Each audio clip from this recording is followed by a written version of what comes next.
प्रतिबद्धताओं से मुक्त होना क्या है? मुझे नहीं मालूम कि आप किसी न किसी चीज़ से अपनी पहचान जोड़ने की इस अनोखी मजबूरी के प्रति किस हद तक सजग है। मुझे यकीन है कि आप में से ज़्यादातर लोग किसी न किसी राजनैतिक पार्टी से जुड़े होंगे, किसी विशेष ग्रुप या किसी संगठित विश्वास से आप जीने और सोचने के किसी खास ढंग से जुड़े हुए हैं, दिशा विशेष में प्रतिबद्ध है और यकीनन ही वह सब आज़ादी में बाधा है। मैं नहीं जानता कि आपने जुड़ने की इस विवशता के बारे में कभी कोई छानबीन की है या नहीं। खुद को किसी देश, किसी सिस्टम, ग्रुप, किन्हीं खास सियासी या फिर धार्मिक विश्वासों से अपनी पहचान जोड़ना, उनके साथ एकत्व महसूस करना, इसमें भी कोई शक नहीं कि जुड़ने की इस विवशता को समझे बिना सिर्फ किसी एक पार्टी या ग्रुप से बाहर आने का कुछ खास मतलब नहीं, क्योंकि जल्द ही आप किसी दूसरे से जा जुड़ेंगे। क्या आपने यह सब नहीं किया? किसी एक बात को छोड़कर आप किसी दूसरे से जा चिपटते हैं। कैथोलिकवाद, कम्युनिज्म, नैतिक हथियारबंदी और पता नहीं क्या क्या। किसी से जुड़े होने की ख्वाहिश के धकेले हुए आप किसी एक प्रतिबद्धता को छोड़कर दूसरी की तरफ खिसक लेते हैं। क्यों? मेरे ख्याल से यह एक महत्वपूर्ण सवाल है जो हमें खुद से पूछना चाहिए। क्यों आप जुड़ना चाहते हैं? एकदम साफ है कि मन जब बिल्कुल अकेला खड़ा हो जाता है, तभी वह उसे जो भी सच है देख पाने में समर्थ होता है, तब नहीं जब वह किसी पार्टी या विश्वास से बंधा होता है। मेहरबानी करके इसके बारे में सोचे, दिल की गहराई से बात करे, उससे संवाद करे। क्यों जुड़ते हैं आप? क्यों आप किसी देश, किसी पार्टी, किसी विचारधारा, किसी विश्वास, परिवार या नस्ल से बंध जाते हैं?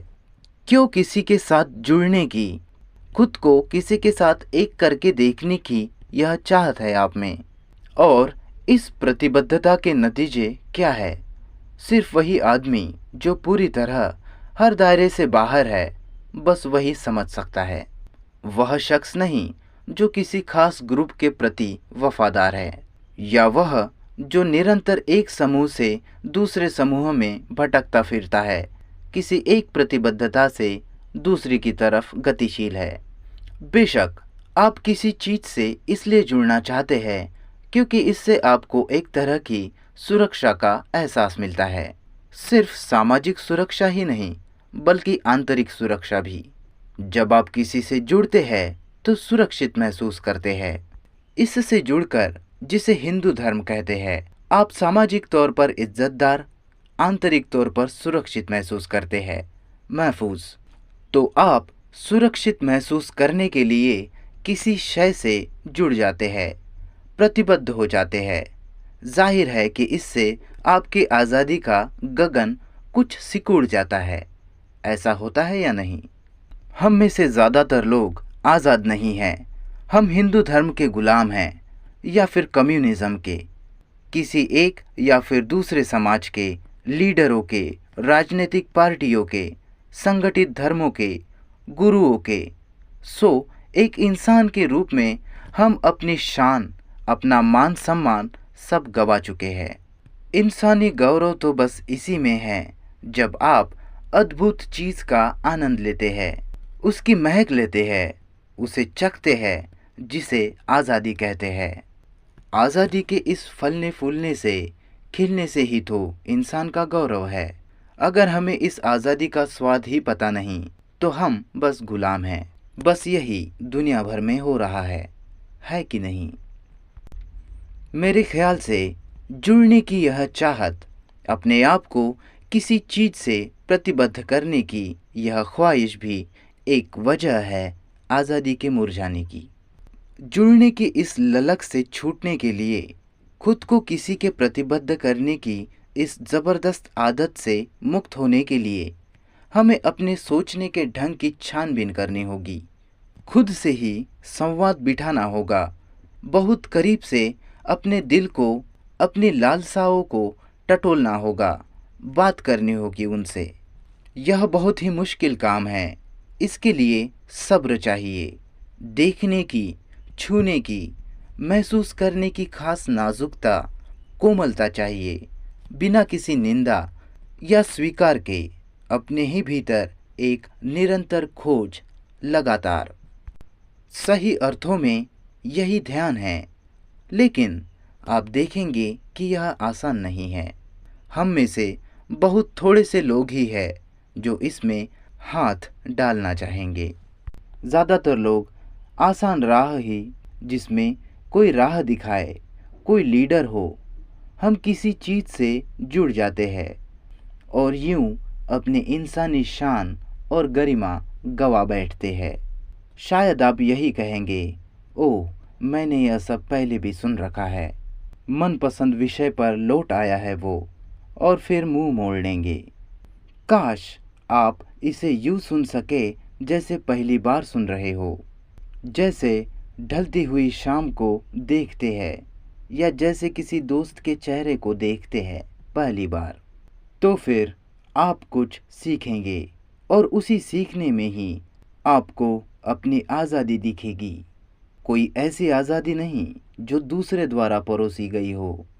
तो आइए बड़े धीरज के साथ और बड़ी साबत कदमी से इस मुद्दे की छानबीन करें कि आज़ादी क्या है।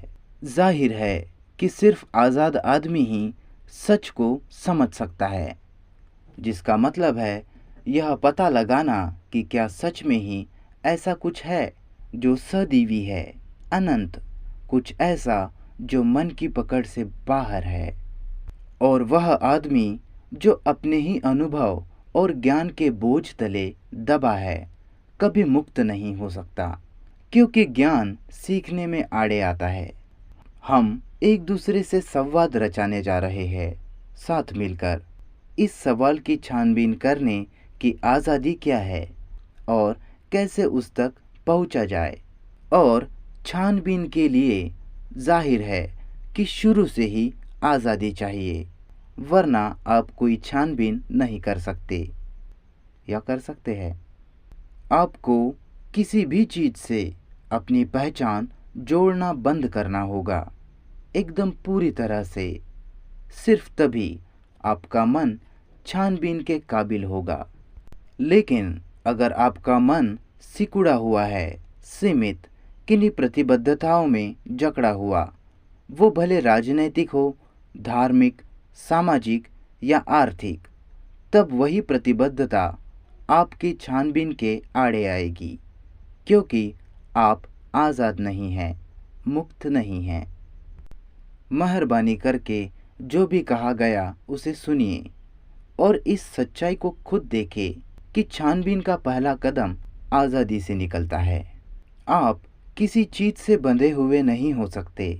उस सूरत में कोई छानबीन उस पशु से ज़्यादा क्या हो सकती है जो कि खूंटे से बंधा उसके गिर्द घूम रहा है। जब तक आपका मन कम्युनिज्म, हिंदुत्व, बुद्ध धर्म, ईसाई या फिर इस्लाम धर्म से बंधा है, या फिर किसी ऐसी बात से जो उसका अपना ही आविष्कार है, वह गुलाम ही रहेगा। तो हम साथ साथ बढ़ नहीं सकते जब तक ठीक शुरू से ही हम यह समझ ना ले, अभी से ही, कि छानबीन के लिए आज़ादी ज़रूरी है। अतीत से एक मुकम्मल विदाईगी, बीते से नाते, रिश्ते सब खत्म। अनमने मन से नहीं, झिझकते सकुचाते नहीं, बल्कि पूर्णतया विदा कर देना उसे, बस जाने देना। आखिरकार वह साइंसदान जो चांद तक पहुंचने की राह में आने वाली मुश्किलों से जूझने के लिए इकट्ठा हुए थे, वो अपनी छानबीन में पूरी तरह से आज़ाद थे। हालांकि मुमकिन है कि वो अपने अपने देशों के गुलाम ही हो और जो कुछ भी इससे जुड़ा है। मैं वैज्ञानिकों की एक खास किस्म की आज़ादी की ही बात कर रहा हूँ, जो उन्हें उनके रिसर्च स्टेशन पर हासिल रहती है, कम से कम थोड़े समय के लिए ही सही। अपनी प्रयोगशाला में तो वह छानबीन के लिए आज़ाद ही होते हैं। लेकिन हमारी प्रयोगशाला तो हमारा जीवन है। रोज़ाना जीवन का, महीनों सालों तक का फैला यह सारा का सारा क्षेत्र ही हमारी प्रयोगशाला है। और छानबीन की हमारी आज़ादी एकदम मुकम्मल होनी चाहिए। यह कोई कटी छटी चीज़ नहीं हो सकती, जैसा कि टेक्निकल लोगों के साथ है।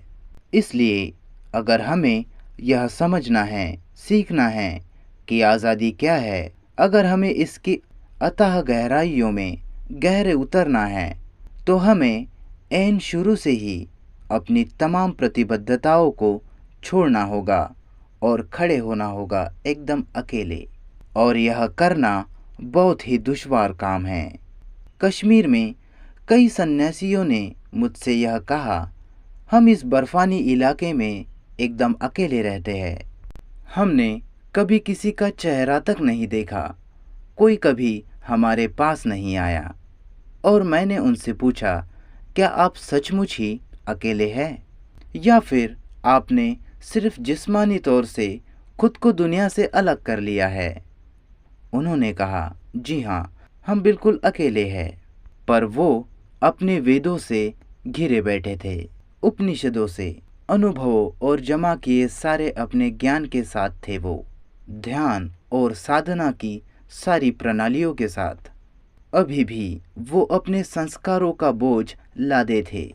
यह तो अकेला होना नहीं हुआ। ऐसे लोग भगवा कपड़ा पहनकर खुद से कहते हैं, हमने संसार छोड़ दिया, लेकिन ऐसा है नहीं। आप कभी संसार को छोड़ नहीं सकते, क्योंकि संसार तो आपका हिस्सा है। आप कुछ गायों को, घर, जायदाद वगैरह को छोड़ सकते हैं, लेकिन खानदानी विरासत को, परंपरा को, रंगों में जमा हुई नकली अनुभूतियों को, संस्कारों के सारे बोझ को छोड़ना, इसके लिए बहुत गहरी छानबीन चाहिए, गहन खोज पड़ताल, जिसका मतलब है सीखना, सीखते ही जाना। वरना साधु सन्यासी या भिक्षु हो जाना मामूली सी बात है। तो देखें, गौर करें इस तरफ कि कैसे आपकी नौकरी, हर रोज़ घर से दफ्तर की तरफ जाना, 30, 40, 50 बरस तक एक इंजीनियर, वकील, गणित शास्त्री या लेक्चरर के तौर पर आपका एक विशेष तकनीकी ज्ञान, कैसे यह सब आपको गुलाम बना रहा है। बेशक संसार में जीने के लिए कोई तकनीक तो सीखनी ही होगी, नौकरी वगैरह ज़रूर है, लेकिन ध्यान दें कि किस तरह ये तमाम चीज़ें आपकी आज़ादी के दायरे को सिकोड़ती चली जाती है। धन दौलत, तरक्की, सुरक्षा, कामयाबी, हर चीज़ दिमाग को सिकोड़ती चली जाती है। तो आखिरकार जैसा कि अभी है, मन मशीनी हो जाता है और सीखी हुई बातों को बस ढोए चला जाता है। वह मन जो आज़ादी के बारे में छानबीन करना चाहता है और उसकी अनंतता, उसकी खूबसूरती, उसकी रवानियों में उतरना चाहता है, उसके उस अद्भुत गुण को जानना चाहता है जो दुनियावी अर्थों में उसे प्रभावशाली नहीं होने देता। उस मन को बिल्कुल शुरू में ही अपनी सारी प्रतिबद्धताओं को एक तरफ कर देना चाहिए। जुड़े होने की अपनी ख्वाहिश को एक तरफ हटाकर ही सिर्फ ऐसी आज़ादी में ही उसे छानबीन करनी होगी। इसमें बहुत से सवाल शामिल है। उस मन की क्या अवस्था है जो छानबीन के लिए मुक्त है? प्रतिबद्धताओं से मुक्त होने का क्या मतलब है? क्या शादीशुदा आदमी को अपनी प्रतिबद्धता से मुक्त होना होगा? जाहिर है कि जहाँ प्यार है वहाँ कोई प्रतिबद्धता नहीं। आप अपनी पत्नी से जुड़े हुए नहीं हैं और ना ही आपकी पत्नी ही आपसे जुड़ी है, लेकिन हम तो एक दूसरे से जुड़े हुए हैं, क्योंकि हमने कभी उस अद्भुत शय को महसूस ही नहीं किया जो कि प्यार है, और यही हमारी मुश्किल है। ठीक वैसे ही हमने शादी में भी खुद को बांध कर रखा है, जैसे कि किसी तकनीक को सीखने के लिए किया था। प्रेम कोई प्रतिबद्धता नहीं है, लेकिन बात फिर वही है, इसे समझ पाना कोई आसान बात नहीं है, बेहद मुश्किल है, क्योंकि शब्द तो वस्तु नहीं है। किसी दूसरे के प्रति संवेदनशील होना एकदम शुद्ध खालिस एहसास बुद्धि ने जिसे दूषित ना किया हो, बेशक वही प्यार है। पता नहीं कि आपने कभी बुद्धि के स्वभाव पर गौर किया है या नहीं। अक्ल और उसकी सभी सरगर्मियां एक स्तर तक तो सही है, ठीक, लेकिन जब यह अक्ल उस खालिस एहसास में दखल देना शुरू करती है, तभी फूहड़ता शुरू होती है। बुद्धि की भूमिका को पहचानना, उसके कार्य क्षेत्र को और उस शुद्ध एहसास के प्रति सजग रहना, उन दोनों को एक दूसरे में मिलाए बिना, ताकि वो दोनों ही एक दूसरे को बर्बाद ना कर दे। इसके लिए बेहद धारदार सजगता चाहिए, तीखी। अब जब हम कहते हैं कि हमें फला चीज़ की छानबीन करनी है, क्या वहाँ सचमुच ही कोई छानबीन करनी होती है या केवल एक बोध होता है, सीधा सरल उद्बोधन? समझे आप? मुझे उम्मीद है मैं अपनी बात समझा पा रहा हूँ। छानबीन आमतौर पर विश्लेषण की एक प्रक्रिया होती है जिसके जरिए किसी नतीजे पर पहुंचा जाता है। यह मन का काम है, बुद्धि का, है कि नहीं?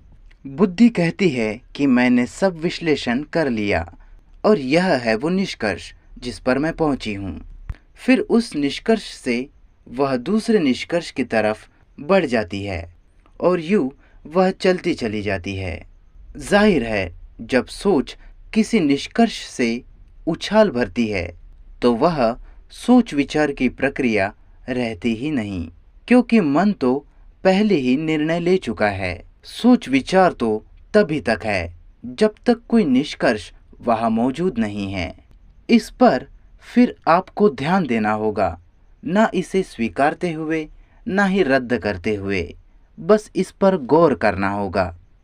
अगर मैं पहले से ही इस नतीजे पर पहुंच चुका हूं कि कम्युनिज्म या कैथोलिकवाद और या कोई दूसरा वाद ऐसा या वैसा है, तो मैं सोचना बंद कर चुका हूं। अगर मैंने यह निष्कर्ष निकाल लिया कि परमात्मा है या परमात्मा नहीं है, तो छानबीन तो मैंने बंद ही कर दी।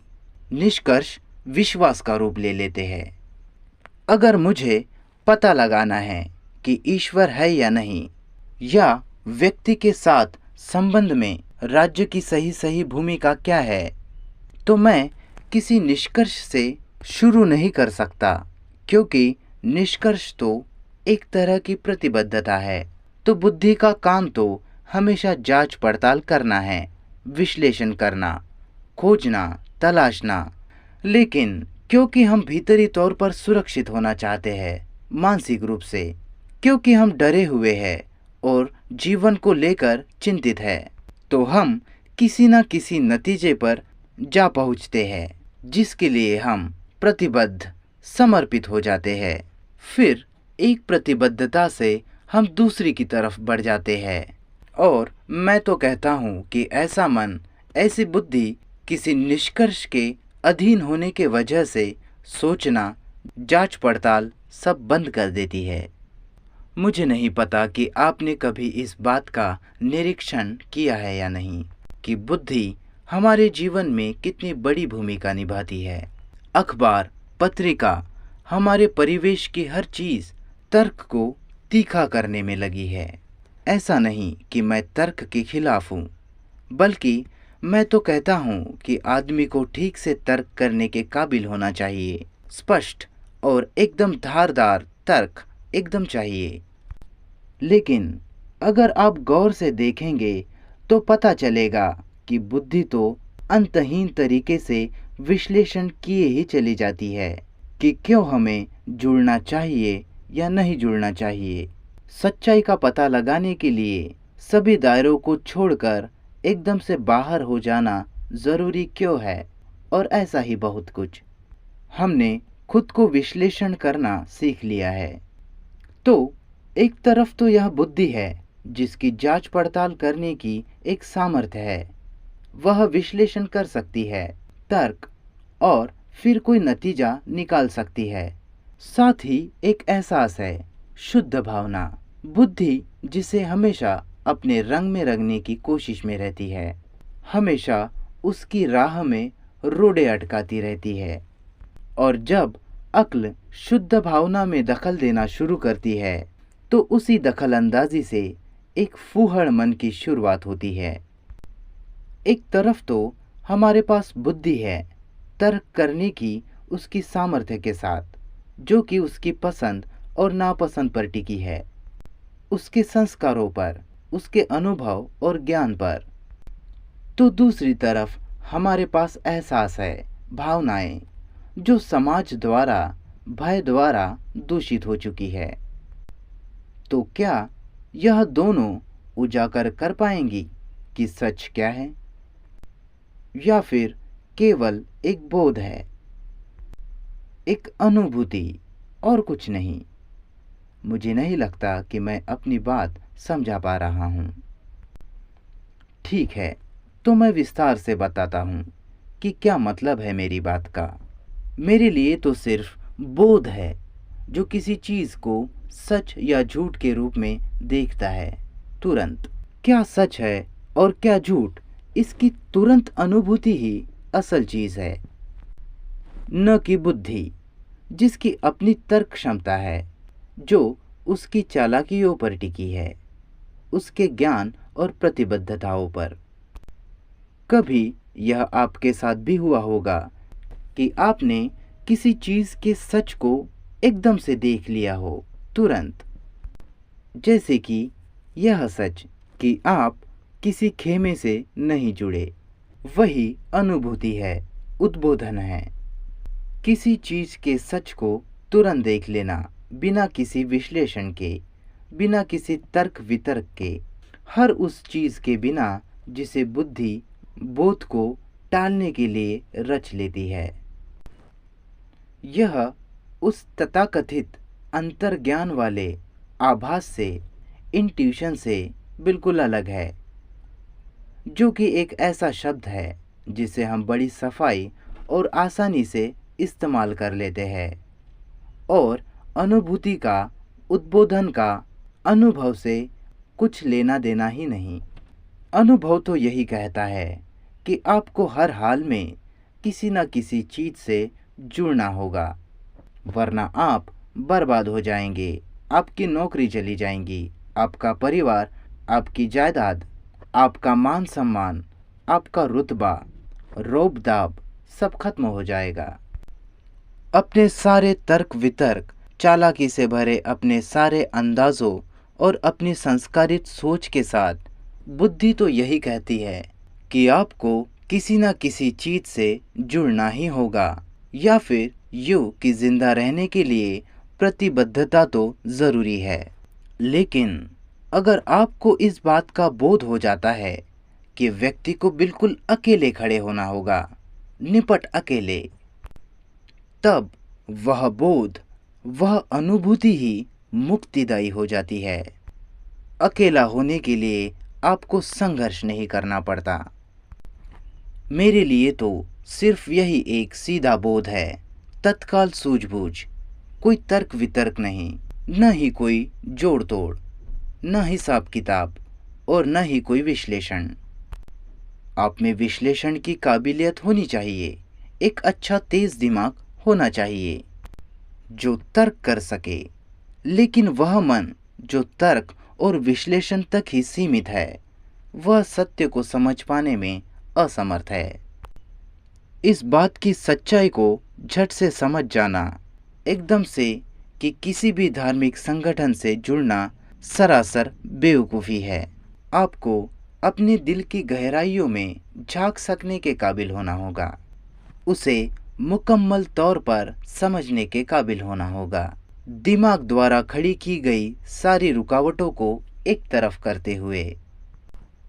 अगर आप खुद से संवाद रचाएंगे तो देखेंगे क्यों आप जुड़ते हैं, क्यों किसी प्रतिबद्धता में पड़ते हैं। अगर थोड़ा और गहराई में जाएंगे तो आपको अपनी पराधीनता नजर आएंगी। कैसे आपकी आज़ादी सिकुड़ जाती है। इंसानी शानो शौकत फीकी पड़ जाती है, जिसकी वजह प्रतिबद्धता ही है। वहीं से शुरुआत होती है इस सब की। जब तत्काल आप इस सब को समझ लेते हैं तो बस आप आज़ाद है। आज़ाद होने के लिए फिर कुछ करना नहीं पड़ता, कोई प्रयास नहीं। इसलिए तो प्रत्यक्ष बोध ज़रूरी है।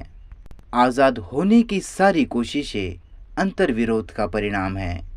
हम यत्न करते हैं क्योंकि अपने भीतर हम टकरावों में फंसे हुए हैं, और ये विरोध विसंगतियाँ, ये प्रयास बचने के, पलायन के अनेकों रास्ते खोल देते हैं, और हम बस पराधीनता की उस दलदल में फंस कर रह जाते हैं। मुझे लगता है कि हमें एकदम से संजीदा होना होगा। संजीदगी से मेरा मतलब किसी तरह की प्रतिबद्धता से नहीं। वे लोग जो किसी चीज़ के प्रति प्रतिबद्ध है, समर्पित है, बिल्कुल भी संजीदा नहीं हैं। अपने किसी मकसद के लिए ही उन्होंने खुद को किसी दिशा में झोंक दिया है, अपना रुतबा या मान सम्मान बढ़ाने के लिए। ऐसे लोगों को मैं हरगिज़ संजीदा नहीं मानता। संजीदा तो वह आदमी है जो यह पता लगाना चाहता है कि आज़ादी क्या है, और जाहिर है कि इसके लिए वह अपनी पराधीनता की छानबीन करेगा, उसकी गहराई में जाएगा। मत कहे कि आप गुलाम नहीं हैं। आप जुड़े हैं किसी शय से, और वही गुलामी है। हालांकि आपके लीडर आज़ादी की बातें करते हैं, वही हिटलर करता था, और वही ख्रुश्चेव। हर तानाशाह, हर गुरु, राष्ट्रपति, उपराष्ट्रपति, सारे इस धार्मिक और राजनीतिक जगत में हर कोई आज़ादी की बातें करता है, लेकिन आज़ादी तो बिल्कुल दूसरी ही चीज़ है। बेशकीमती नगीना है यह, जिसके बिना इंसानी गरिमा खो जाती है। प्रेम है यह, जिसके बगैर आप कभी परमात्मा को, सच को और उस अनाम हस्ती को पा नहीं सकते। आप भले ही जो जी में आए करे, सारे सद्गुणों को साध ले, कुर्बानियाँ करे, दास हो जाए, आदमी की सेवा के रास्ते तलाश कर ले, आज़ादी के बिना उनमें से कोई भी चीज़ आपके दिल में उस हकीकत की ज्योति को नहीं जगा पाएगी। वह हकीकत, वह असीम सिर्फ तभी आता है जब मुकम्मल आज़ादी होती है, और पूर्ण आंतरिक मुक्ति तभी संभव है जब आप किसी से भी बंधे नहीं होते, प्रतिबद्ध नहीं होते, जब आप बिल्कुल अकेले खड़े हो पाने में समर्थ हो जाते हैं, वह भी बिना किसी कड़वाहट के, बिना किसी सनकीपन के, बिना किसी आशा निराशा के। सिर्फ ऐसा ही मन, ऐसा ही दिलो दिमाग उसे पा सकता है जो अनंत है, असीम। मद्रास, 22 नवंबर 1959।